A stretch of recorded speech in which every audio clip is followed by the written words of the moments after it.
মধ্যনগর উপজেলা প্রেস ক্লাবে দোয়া ও মিলাদ মাহফিল সম্পূর্ণ। মধ্যনগর প্রতিনিধি।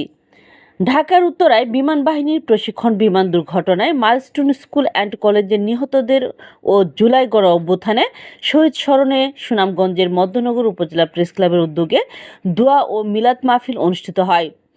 আজ 1 আগস্ট শুক্রবার আসরের নামাজের পর প্রেস ক্লাবের অস্থায়ী কার্যালয়ে উক্ত দোয়া ও মিলাদ মাহফিল অনুষ্ঠান অনুষ্ঠিত হয়। দোয়া মাহফিল উপলক্ষে সংক্ষিপ্ত আলোচনা সভা অনুষ্ঠিত হয়। আলোচনা সভায় সভাপতিত্ব করেন প্রেস ক্লাবের সভাপতি আব্দুল আওয়াল মিসবা।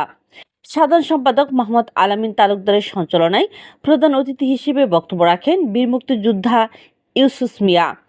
আরও বক্তব্য রাখেন জুলাই আন্দোলনে মধ্যনগর উপজেলার একমাত্র শহীদ আয়াতুল্লাহর পিতা মোহাম্মদ সিরাজুল ইসলাম, মুজিবুর রহমান সাগর, জিয়া রহমান, প্রেস ক্লাবের সহসভাপতি মোহাম্মদ আব্দুল কাদির, যুগ্ম সাধারণ সম্পাদক সুরঞ্জন তালুকদার, কোষাধ্যক্ষ মুসাব্বির হোসেন প্রমুখ।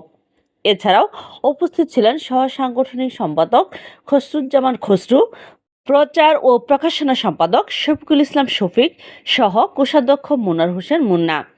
উল্লেখ্য, মিলাদে দোয়া করেন মধ্যনগর বড় জামে মসজিদের ইমাম মাওলানা আবুল হাসান আকন্জি।